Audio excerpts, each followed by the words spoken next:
assessment of our jury. This is, as we've talked about, sometimes the difficult part of after eating a big lunch, having to sit down in here and listen. But we're going to ask for you all to be attentive. We are going to turn the time over to Mr. Perry for your closing remarks. Please report. Yes, sir. January 7th, 2023, at 8:30 more or less. Tadarrius Bean didn't know anything about Tyre Nichols. He didn't know anything about what Tyre Nichols had done.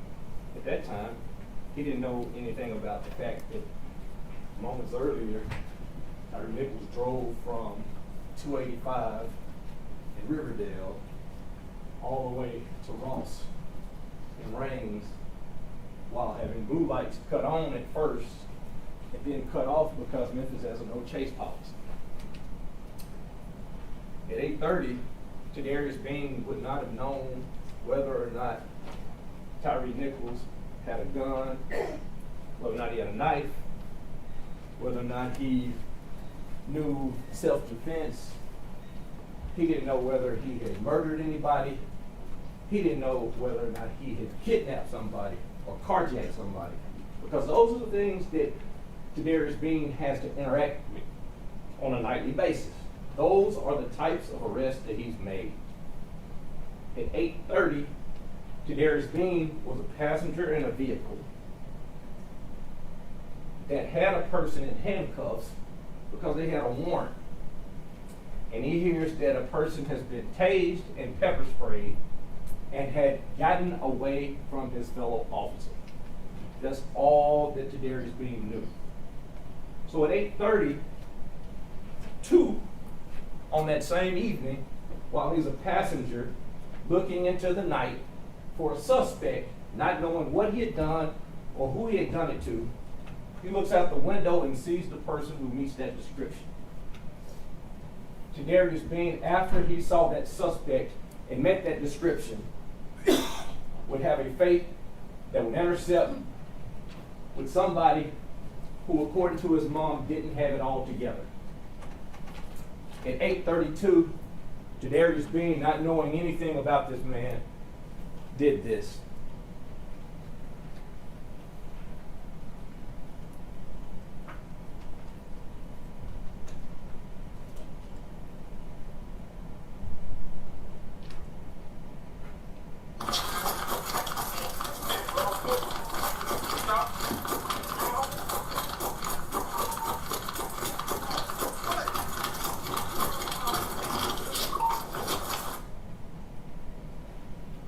That's what he's trying to do. He sees a person that meets a description and he runs to get that person. No more, no less. He doesn't know anything about this.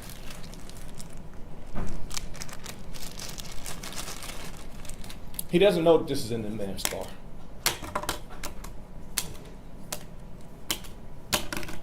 None of those items belong to that man. But he doesn't know that. All he knows is that this person, after being lawfully stopped and attempted to be searched, took off running and overcame 3 grown men.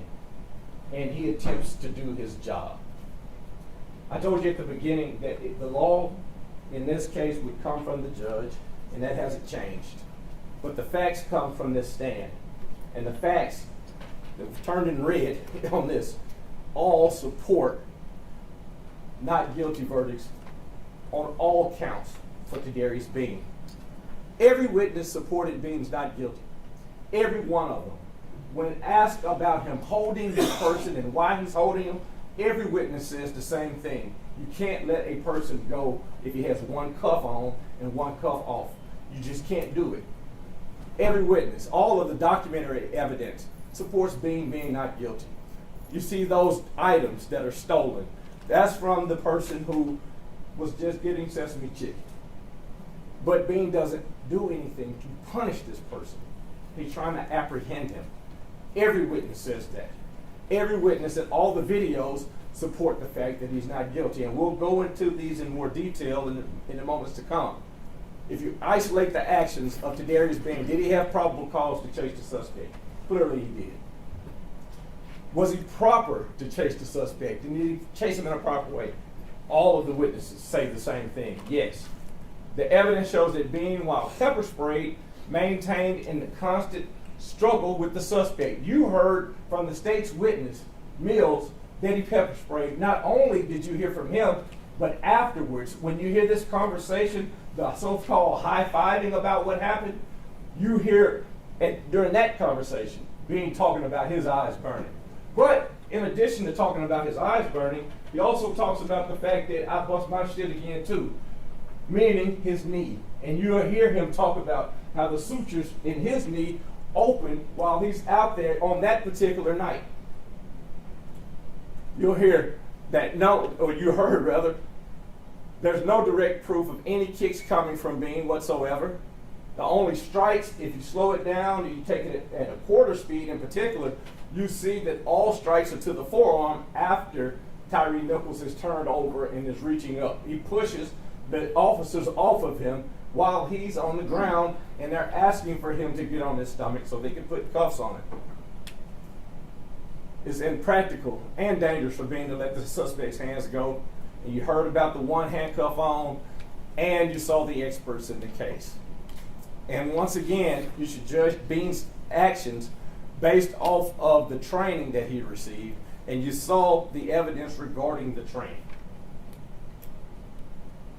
Scorpion Unit, once again, the evidence supports the fact that it was a street crimes operation to restore peace in our neighborhood, that the unit was created to interact with gangs, violent criminals, and to apprehend guns, dope, and money, and they were being told how successful it was. Created in 2021, and it consisted of several teams. And you also heard from both witnesses about how Team 1 was sent to the most dangerous places in response to the most dangerous spikes in crime. And you heard from Mills and Hempfield regarding how they were being congratulated from the brass at the top about the effectiveness of the unit. You had to be selected into the unit. They didn't just ask you to, well, you want to apply to the Scorpion team. They would come and talk to your superiors and ask you, does this person have the type of character and abilities to serve on this type of interactive team? Let's go back to those actions on January 7th. Just like what came from the witnesses, they met on Flickr at 6 for roll call. They were signed out in that East Memphis area due to the spike in auto burglaries and thefts and carjacking. A person driving away from blue lights is indicative of those types of activities. Detective Bean was part of a two-man car, Mills being the driver of that car, and Bean was the passenger. At around 8:30, Detective Bean and Mills have a person in custody with warrants, and they let the misdemeanor warrants go in order to respond to that other location. And the suspect had been tased and pepper sprayed. That comes out over the radio. So that's what their interactions are based on. Detective Bean and Mills see the person, and you saw earlier at 8:32, Bean makes contact from inside his car with him visually, and when he tries to speak to him, the guy takes off running. And then you see that 3-minute struggle. Now, Detective Bean and Detective Justice Smith get to the person almost simultaneously, but Detective Bean doesn't know Justice Smith is even out there on a perimeter. He knows that he's running after this person who has made eye contact with him and made the decision to run away from him. That's all that he knows, and he tries to apprehend him. He used the use of force continuum, and you'll get a chance to read that yourself. Visual presence, verbal commands, and then how it escalates into hard hands. And you don't have to go step by step. They can jump in escalation. Use of pepper spray, the use of verbal judo, the use of hard hands slapping a person's wrist. None of those are out of the ordinary or anything wrong. Once the suspect was finally secured in handcuffs, and you look at the videos yourself, when handcuffs went on this person, nobody came up and got a kick, nobody came up and got an extra punch, nobody came up and shook him or did anything inappropriate to him. Once the handcuffs were on, the interaction was over. You get a chance to, when you're back there, review the policy that's been submitted as evidence. You heard from the experts regarding active and passive training, high-risk stops, the response to resistance within that policy, how hard hands and kicks and punches and slaps are a part of the hard hand apprehension process, and the use of force continuum. You heard about tunnel vision, non-lethal force, training in taser usage. The only person that had a taser on that team was Henfield at that time, and how the taser prongs, how the taser hit him. He says, and you'll hear the videos, I hit the bastard. Now here, after being questioned, and as he used the term, and I used it, browbeat, he says he didn't know for sure where they hit him. You judge by the video whether or not it looks like the tasers hit him. It's that simple. You heard from, and I asked the question of the expert, Mr. Cameron, regarding ineffective force versus excessive, because he's written about it and he's presented about it. Ineffective, if you're looking from a sky cam, looks the same as excessive. It just does. If it's not working, it looks excessive. But when you look at the body-worn cameras, and you have to do it in order to appreciate what they're trying to do and what they're going through and trying to get the guy into custody, it's showing they're not trying to punish somebody on the side of the road because you got this person's ID, or you got this person, you were involved in a crime and we're just going to beat the heck out of you. That's not what this was about. This was trying to get this man into handcuffs.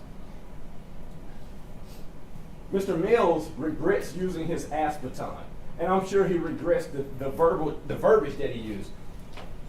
I wanted him to testify, and he did so, about the time in which he changed his plea, because his initial statements was it was by the book. He didn't have the access of the book and looking at it and all that stuff at the time. This was a mere day or two afterwards, and he talked about how he responded and how he acted. But after hours and hours with the Department of Justice, and somebody saying, well, it sounds like you're pissed off. Yeah, it does, all of a sudden change to, well, maybe I shouldn't have used the ass baton. But in fact, he used the ass baton verbatim the way that MPD teaches you. 3 strikes to the arms. Nobody's hit this man in the head with an ass baton or with any other instrument. He does not get struck with that ass baton anywhere but where they train you, between here and here. And you'll have the opportunity to go back and look at Mills' body-worn camera in order to assess that. And it's important that you do, because it tells the story as how they are moving away from the person, and he still hasn't come into compliance with their request. The use of an ass baton happens.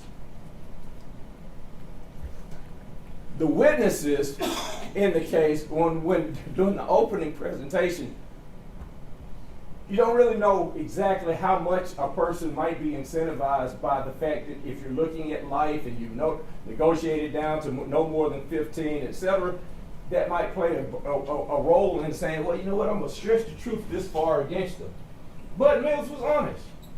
He said that their use of force, according to him, when they're old enough, and when I asked him about it, can they let go to talk about somebody striking a person at that time? He said no. The danger is still there for the officers until the handcuffs, or the bracelets as they call them, are on the person. We talked about the fact that being, and you'll have an instruction regarding character witnesses. Nobody refutes the fact that Bean has the type of character that he had, that he's by the book, that he won't go get a hamburger in an issued car if they say you can't get a hamburger in your issued car. The fact that the person who came in from Mr. Taylor from college said that, hey, even when there was a little money missing, this, that, or the other, he took it so seriously that he came to get me from across campus at the law school and said, how do I deal with this? Let's go to the bank. I want this done immediately. That's the type of person that he is. Then you hear from Mr. McKinney, the one who had the pepper spray. They were in the same class. I wanted him to talk to you about how the effect that it had on him. You'll see how it affected him. But he talked about Mr. Bean's character, that is stellar. You heard from his FTO trainer, or field training officer. He's one of his favorite persons that he has trained through the years, because you tell him one time how to do it, and that's how he's going to do it person. You're the experts. The state didn't produce an expert. Think about that. The funds and things that the state might have at their availability, can't find one person to say to you all that Tadarrius Bean's actions were inappropriate. You can say it low. You can try to tear it up. You can almost cry about it. You can say he just wanted to get the good old chicken.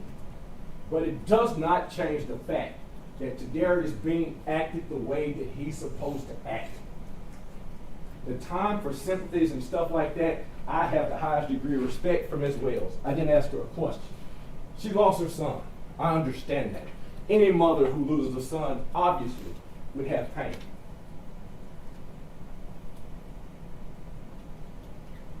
But driving is a privilege.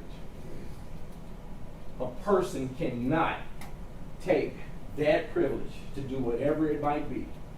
Driving, having to stop for blue lights, getting out of a car and acting like you might have done things that you didn't do.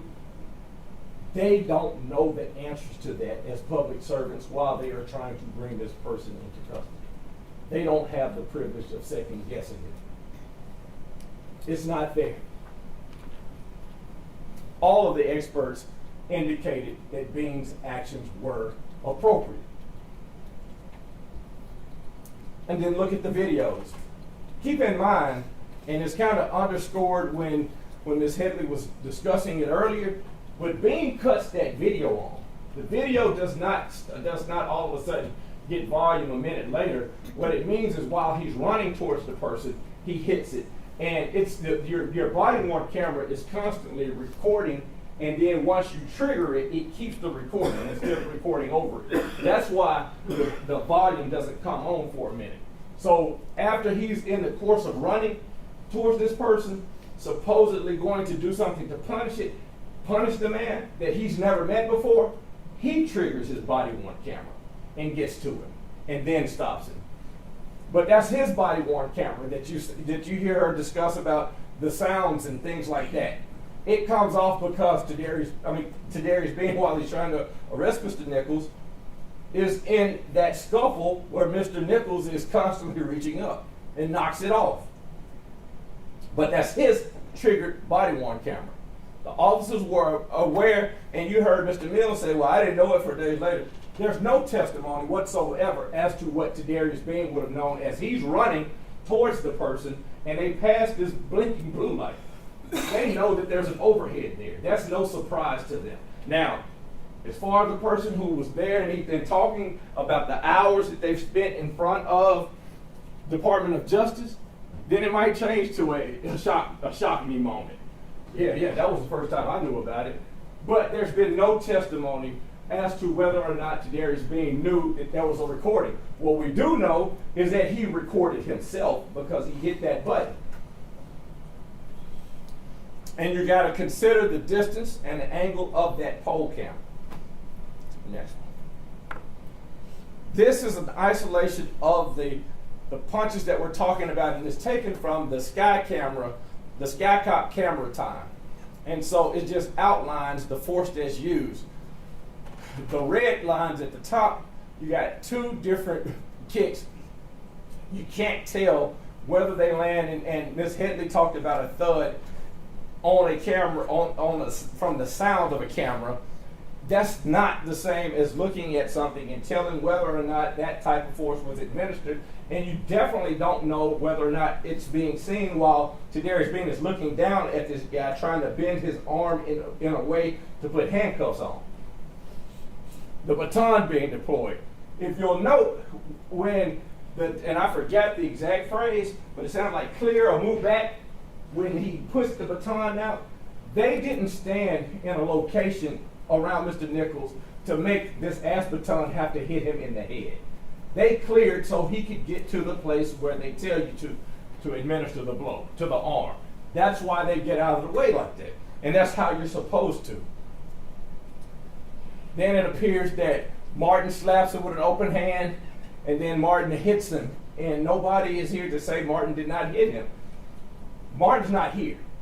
So as to what was going on in his mind and what he thought he was going to do, there's been no testimony regarding that and how Tadarrius Bean, who's holding on to an arm in these seconds, can all of a sudden say, hey, time out everybody, y'all stop, everybody stop.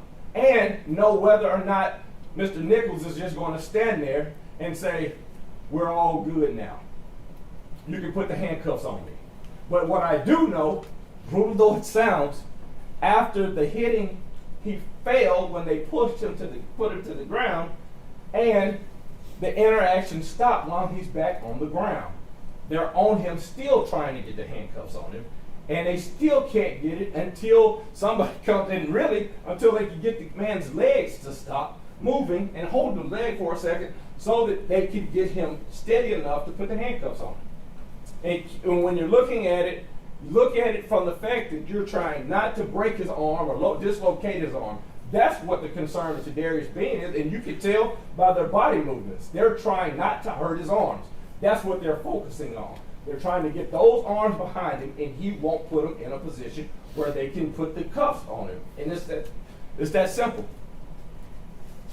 There's a lot of discussion about the size of the individual. Tadarrius Bean's 5'10". Tyre Nichols is 6'3", according to the hospital records. According to the records, he's 180, and he's 6'3". Next. I indicated that I would not talk about what he was before or after that night because I'm not concerned with trying to in any way disparage Mr. Nichols. I know that when they got to the door, that for the initial interaction with the police, it was, I don't know him. Until the police, and you'll recall it, you'll get a chance to play that video. The police had to say, so y'all hadn't lived here that long or what have you, this person's ID says that he lives here. And eventually they say, okay, what's going on?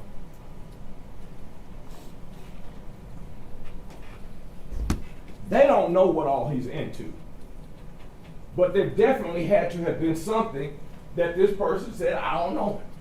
So you're expecting Mr. Bean to know the level of force and the level of coercion that it would take to get this man in the handcuffs when his own folks say that they don't know him. We know that he did drive 2 miles away from the blue lights and sirens. You'll see the reenactment. You heard the testimony of Mr. Hemfield.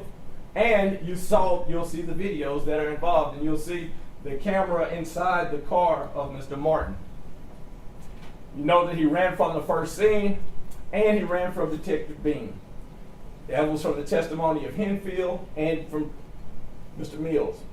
Nichols drove in a manner to avoid police detention. That's according to Mr. Hemfield's testimony. We know that he refused to stop, and he subsequently resist arrest. Mr. Nichols would know that he had dope in the car and the stolen credit cards and the stolen ID. Does he have a right to resist being stopped? All of the experts say that he doesn't. Ms. Headley says that he doesn't. And I agree that he doesn't. Does he ignore lawful commands for his hands to be handcuffed? All 3 experts said that he did. He ignored those lawful commands. Was he actively resisting by running and walking and pulling away from Detective Bean? And the answer is yes. And that's according to all of the experts that are involved. And the actions at 6705 Ross Ridge are important because they show that this is not just somebody trying to get home for chicken or whatever it might be. This is the actions of a person who's doing whatever he is between those cars, trying to avoid being arrested because he knows what he has done and why he's trying to get away from them. They don't know that. They don't have the ability to check inside of his mind. They don't have the ability to even know he's out at 6705. They know that he's gotten away from them and they're trying to bring him in. That's all. Tadarrius Bean is on trial. Mr. Nichols is not on trial like Ms. Headley said. You know, he graduated. He goes to the academy. He gets out of the academy. He's riding with Mr. Turner. He started out as a patrolman 2. Mr. Turner was an FTO officer. He had no write-ups while he was in that precinct. He had no complaints against him. And this is not only while he's in the precinct, but while he's a member of the Scorpion team. He had no issues or accusations of misconduct. Keep in mind, this is not some case when you're talking about, because you'll look at the official oppression, the oppression charge. This is not some case where they're out trying to beat up guys that are accused of selling drugs or trying to make a fast buck or doing something to escort dope dealers or to try to beat up somebody behind an alley because allegedly he did something wrong or that they disagree with. This is simply textbook police work where you're trying to get a man into custody that is resisting, and you can't do it. And he took his job seriously. He was assigned to Team 1, and that was it. These are the reasons why, and you'll have the 7 charges, and I think you got 35 different subsets. And sometimes people say, well, we don't think that it was second-degree murder. We think that it was reckless homicide, etc. All of those charges require some form of intent or recklessness. And keep that in mind. So the word that you will see in those charges will show that it can't just be, well, we got to, us 3 want all acquittal, and the rest of us say, well, we should give the family something. These are not compromise charges. These are charges that have to be met until they give violence to your individual judgment. In other words, these are charges that they had the burden of proving, and they just haven't proved. But in this case, unlike most cases where it's something, and I'm going to go through a chart with the burden of proof, etc., where you actually have reasons that you can rely on while you're arguing back here with your co-jurors, if there are any people that think that they've proved anything. Number 1, being in response to a distress call the way he's trained. Do you want your officers not to do that? Number 2, there's no plan to harm anybody. All of them said the same thing. There was no conspiracy or, hey, first guy we get tonight, we're going to try to beat the hell out of. There was no discussion about Nichols whatsoever. Number 3, he chases the suspect as he's trained down a dark street. He doesn't know what he has. He relies on his courage out of that night that covered him black from pole to pole, like the poet would say. He did that on his own as he was trained. Knows the suspect has overpowered 3 officers. That's what the call out is. He knows that that's dangerous. Number 4, only hits the suspect's hands. There are times that if they wanted to beat or pummel this dude or break his nose or break his neck, they had that opportunity. When Tadarrius Bean and Justin Smith are trying to get his hands, why not just start wailing on him? Hitting him in the jaw, hitting him in the face, kicking him, stomping him out. Did they do that? Y'all saw the videos. That's not what happened.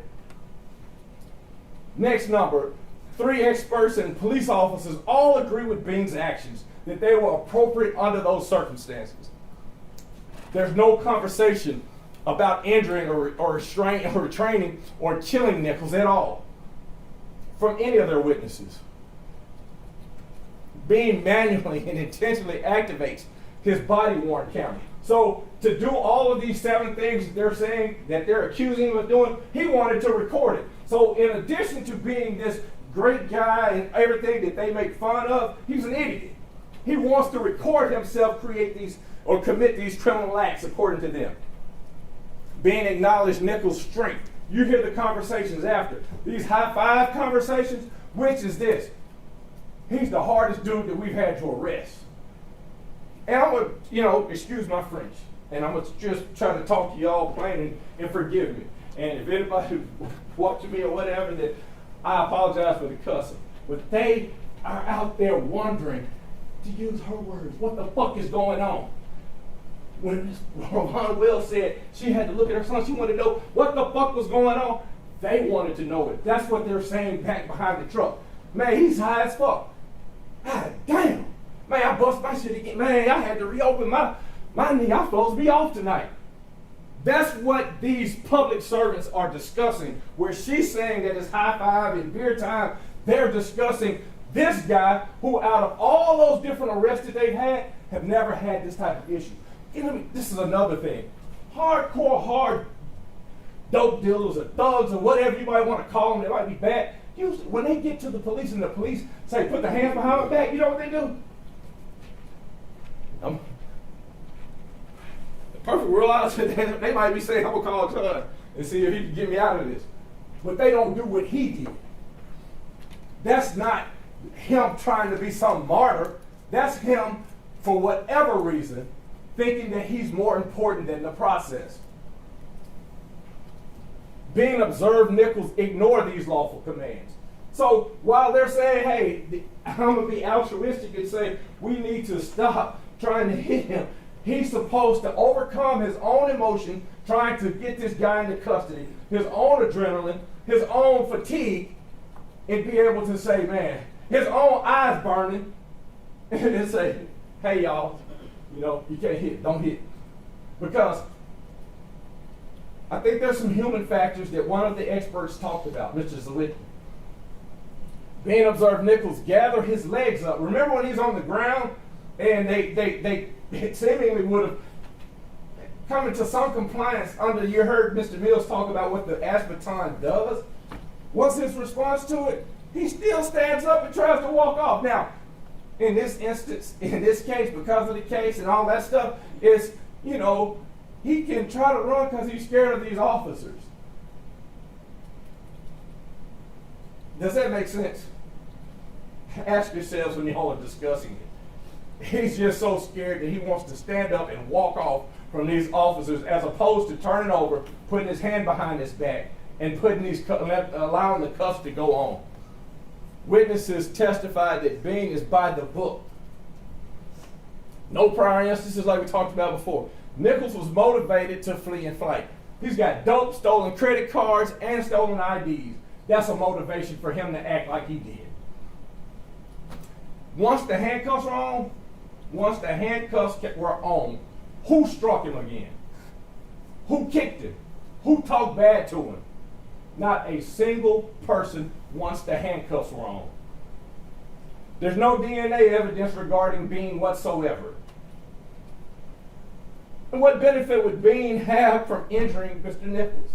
What benefit to him? There's nothing here that indicates that he would have gotten any sort of thrill out of it or any sort of money gain, nothing.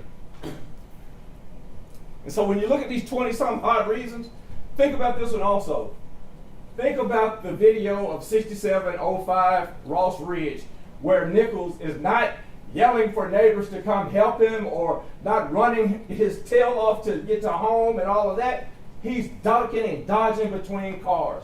And you heard the testimony from Mr. Baker that nobody ever went out there to see if there was anybody else's credit cards or any items that would help you break into a car and steal these credit cards. Nobody ever searches or does anything regarding that, because the focus was on how it looked and the possible public outcry.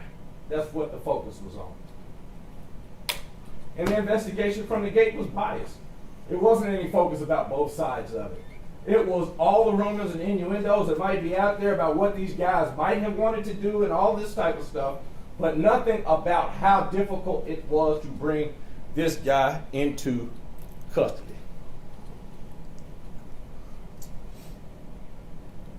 This is only, and this will not go back to you for evidentiary purposes, but I want to give emphasis to it because it shows where he is, and you'll have your own individual notes. And this is during the time that there were any strikes rendered. And this is based off of the overhead of the Skycam video.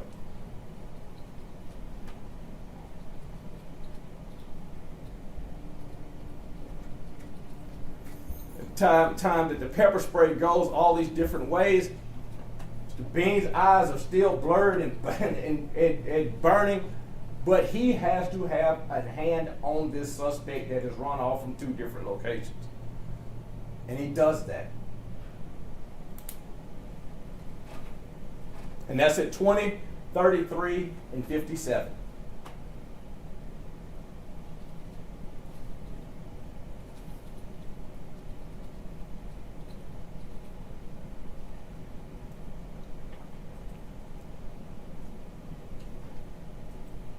This is the time of the video, and you hear Mr. Smith yelling out trying to read the locations.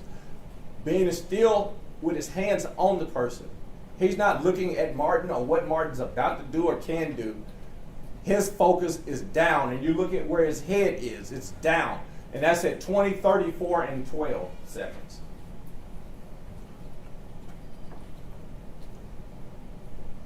And when you slow it down, slow it to a quarter and see if you can tell whether or not the kick connects to him on either of those kicks. Y'all do it back there. You have the ability, it's the evidence that you got away. But look at it for those purposes as well.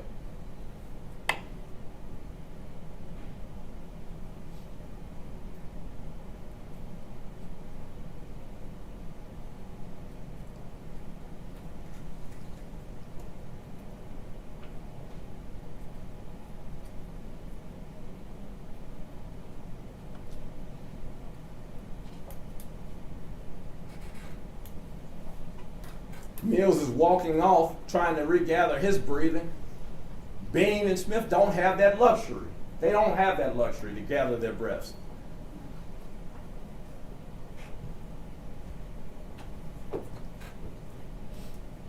And all this time, could have turned on his stomach and got the handcuffs behind his back and just doesn't do it. This is when the first blow from the baton. You'll see the one hand is gathered by Mr. Bean, and he's holding it as the other is attempting to put the handcuff on.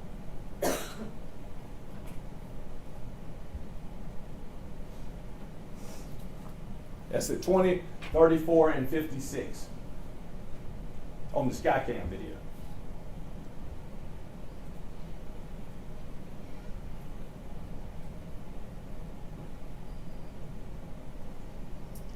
This is the second blow from the baton. Same position, and he's holding that arm. The suspect is still done what the expert referred to as blading his body, or having his body on the side, not on his stomach, trying to get handcuffs on.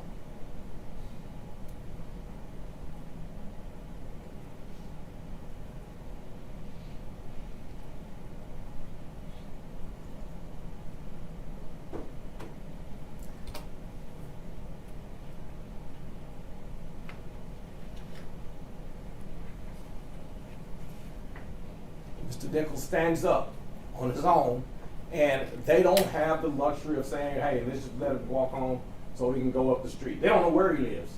They're holding on to him because they do not want this suspect to get away.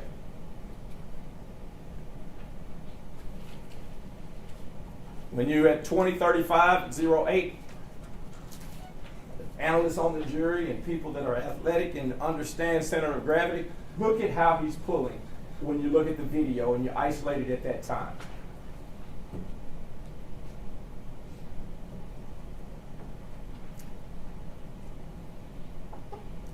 This is at 20:35:09 and is more definitive than just a few seconds ago.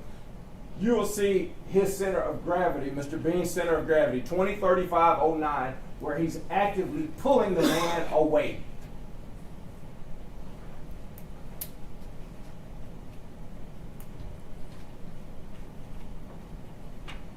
Away from any kind of blows from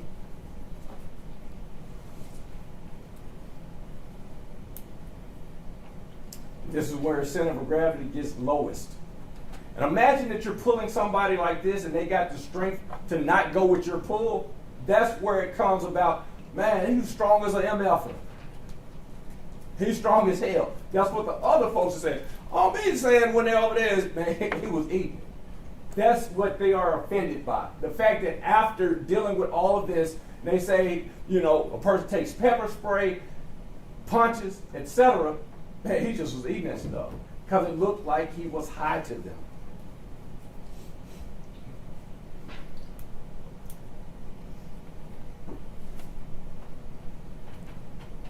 And as he tries to walk away, Bean grabs that right arm and says, no, you can't walk away as a suspect. Just can't do it. Because at this point, I don't know what you have done and why you have done and why are you acting like this. I don't know it.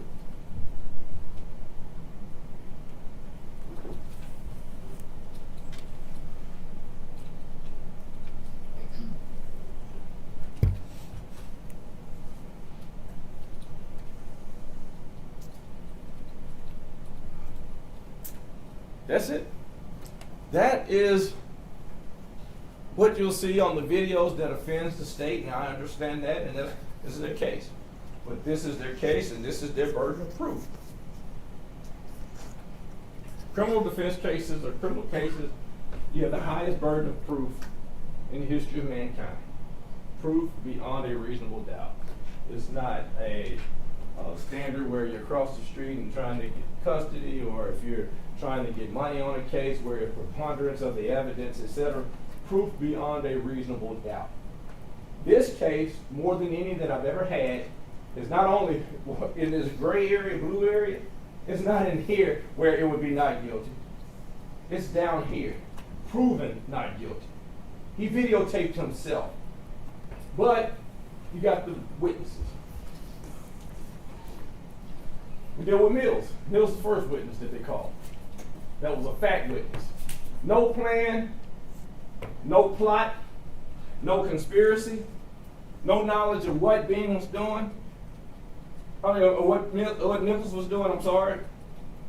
You don't have Bean in the car mad, talking about, man, I don't want to be on work tonight. I'm sick of this stuff. I'm sick of the city. I'm sick of the problems that they put us on the front line to deal with. None of that. Just a regular night. They're going about their job. Mills did not testify that Bean used excessive force. To the contrary, he said that his force was appropriate. Hempfield, same thing. I've never seen Bean use excessive force. I've never heard him talk about any kind of street tax. I've never seen him upset. He was a good, quiet officer that minded his business and did his work. That's their testimony. Hempfield had the ability to make up stuff or what have you. He said, and everybody doesn't have people that are in the upper echelons of the police department to tell them. But he wasn't going to kowtow to what the Department of Justice said. He stuck with his story. This is what happened. I wasn't on that second scene, but I know what he was like on the first scene. I know how strong he was. I know he wasn't doing what we asked him to do. I know he was speeding. I know he was changing lanes inappropriately. I know that we followed him 2.5 miles to another location after he thought we had turned off. He stuck with his guns. He ain't facing that type of stuff. So he's smarter than the situation. But he testified favorably regarding Tadarrius Bean. So Mackey testified they were all sworn officers. So these aren't a group of guys that's just out here jumping out of cars and trying to fight somebody or do something wrong to somebody, or a vigilante crew. These are sworn police officers. Mackey, proven not guilty. Robert Long. I don't want to downplay what Robert Long said, but as it relates to Tadarrius Bean, he didn't interfere with any of the assistance given. You see him lifting this guy up, and he was exhausted. And if you don't think he's exhausted after running that many yards against somebody, count the steps. I count them, 93 steps. 93 steps with 40 pounds of ammunition on and a duty belt. You think that that's just a fun night that we want to go out and terrorize somebody? But Robert Long said he wasn't a hindrance. He wasn't in the way. Did what he was supposed to do. Testified favorably for Tadarrius Bean. Greg Turner.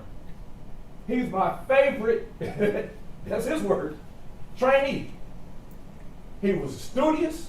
I told him what to do one time. I didn't have to tell him again. I was his beginning FTO officer.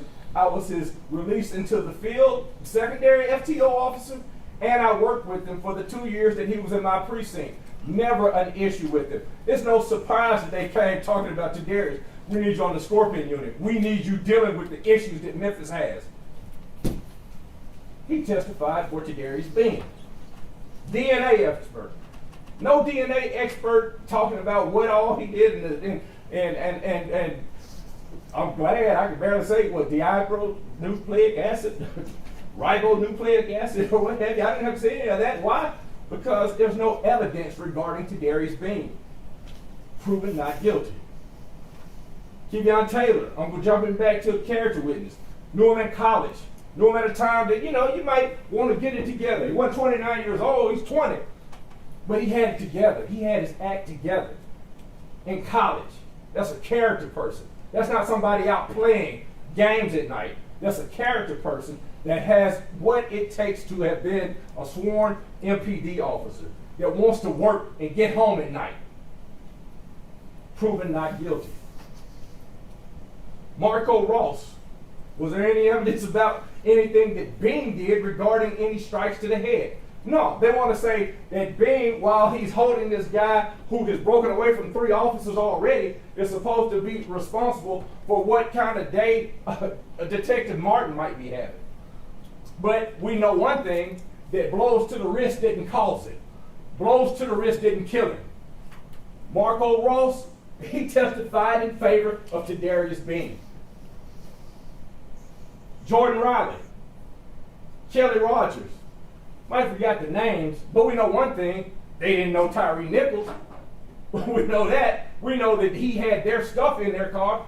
We know that. We know that they didn't get a ride, told them to forget their purses or what have you. Why do we know that? Because this stuff happened back in October. This stuff happened back on Halloween night. And ironically, the stuff is stolen on the same night and it happens to be in the same person's car. I mean, y'all are 12 people, and I don't know, well, about 14 at this time, but it'll be 12 eventually. I don't know who's smarter or who's not, but you're smart enough to have made it here. Not smarter than I am, but I can figure this. The stuff didn't belong to Tyre Nichols, and it's in his car. So whether or not it's Sesame Chicken or trying to get away with their stuff, they testified in favor of Tadarrius Bean. 3 experts. They might say, man, well, how long have you been, Zwicky? I don't know how old Zwicky is. Zwicky's a lot better shape than I probably am. And, you're like, well, I did law enforcement until about 15 years ago. But I know right from right, and I know wrong from wrong. I know what they were doing was right. I know that you have to focus on what you have to focus on. Why? Because as soon as you don't, this guy might not be this good guy trying to get Sesame Chicken. It might have a pistol in his pocket and blow your brains out. That's what they deal with on a nightly basis. I make a mistake at the table. Martin lean over and say, hey, man, you know what? You might should have asked that. You know what? Mr. Stingle might look over and say, hey, man, what about this? What do you think? They make a mistake at their table. They can conjure up and say, hey, we should have asked this. That was a bad analogy. Let's do it this way. They can have those conversations. They can have those conversations for an hour. They can talk to you 2 hours about an incident that took place for 3 minutes. Tadarrius Bean can't do that because he'll get his head blown off. He doesn't have the choice of whether or not this man has it together.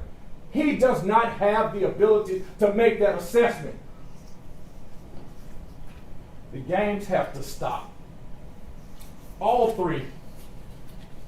Because the state wanted them to, when asked questions regarding the circumstances that they were facing, testified in favor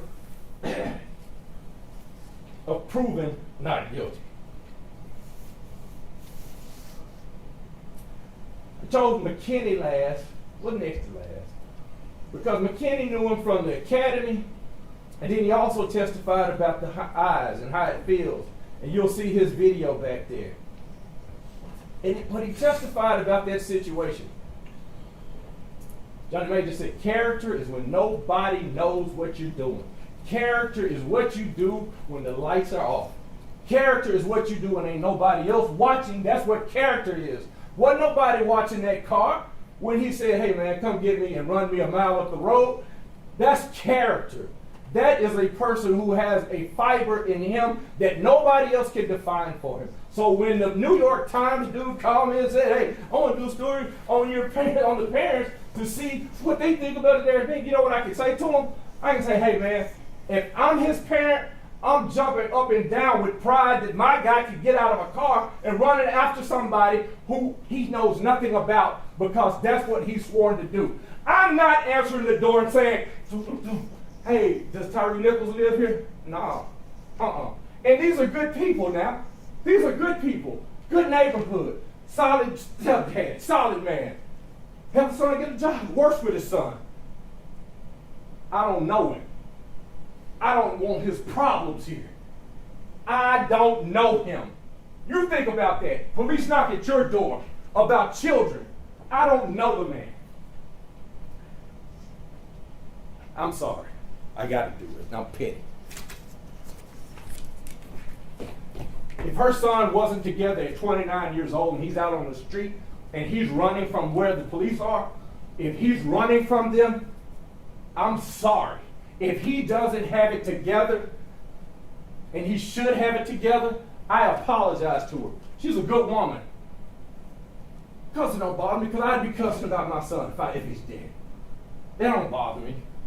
But I know one thing. He didn't have it together. Tadarrius Bean had it together. She testified for not guilty. She testified not guilty. So this is where we are.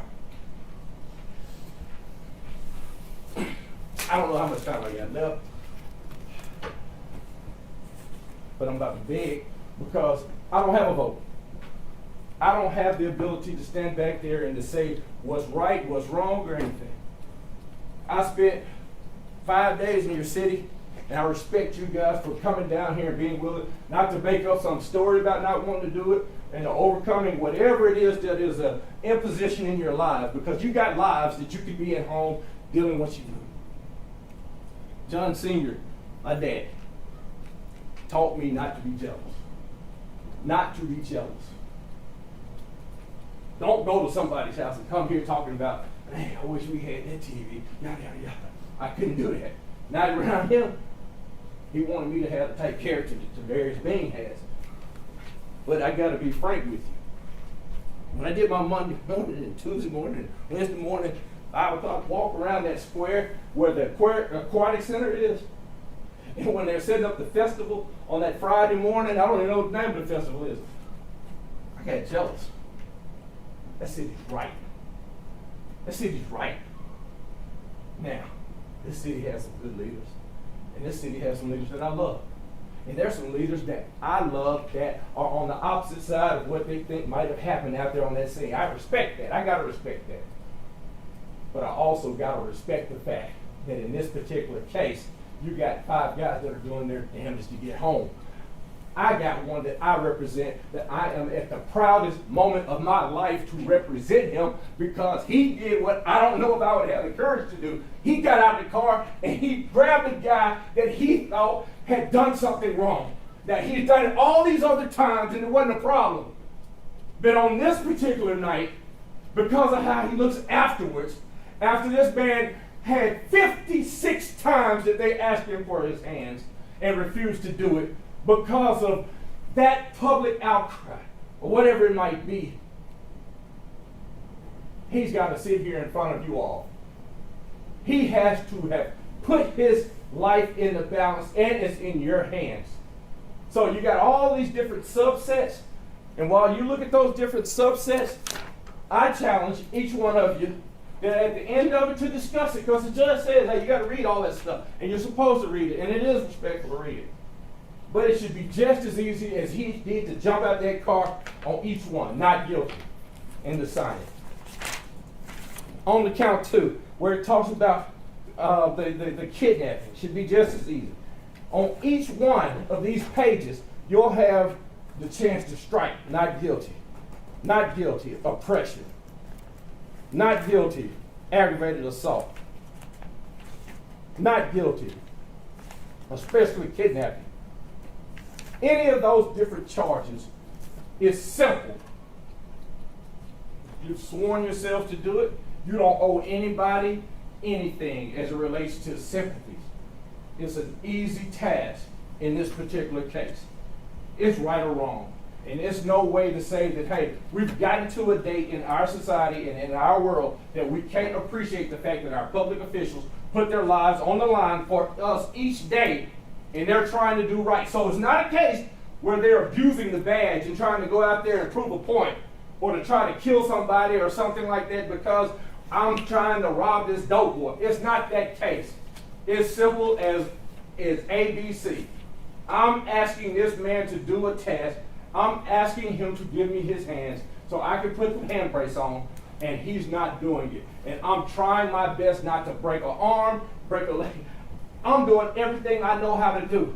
And you ask me to be more responsible about somebody else's actions at that particular time and risk my own life is too much to ask. That's why I'm jealous. If you act this together, and I'm asking that you help us out on this case. That you, at the end of the day, make this an easy verdict and end this foolishness. Get back to where your lives are.